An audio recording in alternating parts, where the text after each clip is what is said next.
ఈ తాజా పరిణామాలతోటి అధికారులకు ఒక 6 ప్రశ్నలు. నెంబర్ 1, కుప్పకూలిన బిల్డింగ్కు పర్మిషన్ ఇచ్చింది ఎవరు? నెంబర్ 2, అంత పెద్ద భవనం నిర్మిస్తూ ఉంటే టౌన్ ప్లానింగ్ అధికారులు ఏం చేశారు? నెంబర్ 3, ప్రాణాలు పోతే తప్ప అధికారులు స్పందించరా?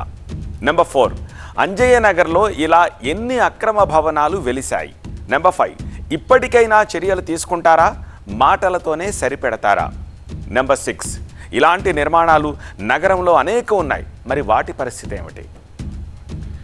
ప్రమాదం తర్వాత బిల్డింగ్ లోపలి దృశ్యాలు ఎలా ఉన్నాయి? స్పాట్ నుంచి మా చీఫ్ రిపోర్టర్ నూర్ మరిన్ని డీటెయిల్స్ అందిస్తారు.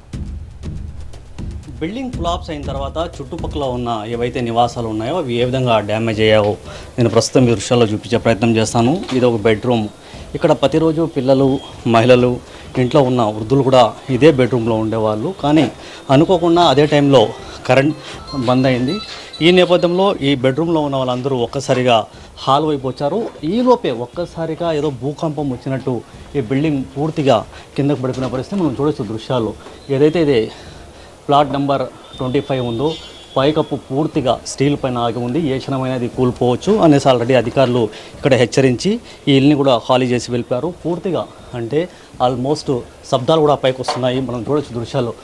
కొద్దిగా ఏకంగా పైకప్పు కిందకి వణుకుతున్న పరిస్థితి. ఏ క్షణమైనా ఇది కూలిపోయే పరిస్థితి మనకు కనిపిస్తుంది. మరోవైపు ఎక్కడైతే ఈ హాల్స్లో ఉన్నారో ఈ హాల్లో ఉన్న మొత్తం వృద్ధులందరూ ఒక్కసారిగా పరుగులు చేసి బిల్డింగ్ పై వైపు వెళ్ళిన పరిస్థితి. అదే సమయంలో ఇక్కడ కిచెన్లో మహిళ వంట చేస్తుంది. ఆ టైంలో ఈ మొత్తం ఏదైతే శిథిరాలు ఉన్నాయో కూలిన తర్వాత ఒక్కసారిగా కింద పడిపోయిన పరిస్థితి మనం చూడొచ్చు. ఆల్రెడీ కుక్కర్లో అదే టైంలో ఇక్కడ పప్పు వండుతున్నారు. ఆ పప్పు కూడా సిలిండర్ కూడా పూర్తిగా మనం చూడొచ్చు. దీంట్లో ఈ సిలిండర్లో ఈ ఏదైతే కుక్కర్ ఉందో ఈ కుక్కర్లోనే వాళ్ళు అదే టైంలో మేము పప్పు వండుతున్నాం అనేది కూడా చెప్పారు. చూడొచ్చు పప్పు కూడా పూర్తిగా మట్టి పడిపోయిన పరిస్థితి. ఈ బిల్డింగ్ కూలిన తర్వాత కూడా ఒక్కసారిగా ఈ శిథిలాలు మొత్తం ఈ బెడ్రూమ్ వైపు దూసుకొచ్చి పూర్తిగా ఏదైతే ఈ కిచెన్ ఉందో పూర్తిగా డ్యామేజ్ అయింది. మరోవైపు ఫ్రిడ్జ్లో ఉన్న వస్తువులు పూర్తిగా పాడైపోయిన పరిస్థితి.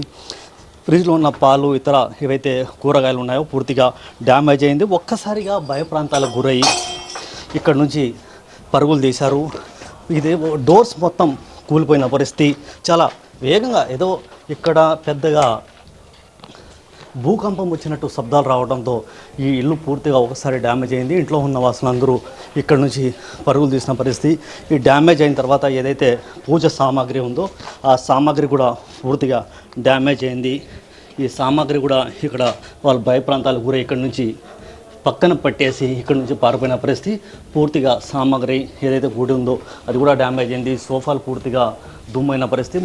ఫ్యామిలీలో చెప్పాలంటే ఏ క్షణమైనా ఈ పైకప్పు కూలిపోయే పరిస్థితి మనకు కనిపిస్తుంది. కొద్దిగా అయితే పై నుంచి ఉన్న ఈ పైకప్పు కొద్దిగా కిందకి అనుగుతుంది. ఏ క్షణమైనా ఈ బిల్డింగ్ పూర్తిగా కూలిపోవచ్చు అనేసి కూడా అధికారులు అయితే అంచనాలు వేస్తున్నారు. ఇక్కడ లోపలికి ఎవరు రావద్దు, ఎవరు ఉండకూడదు అనేది కూడా అధికారులు అయితే ఆదేశాలు జారీ చేసిన పరిస్థితి. కెమెరామెన్ యూసుఫ్తో నూర్ మొహమ్మద్, TV9 హైదరాబాద్.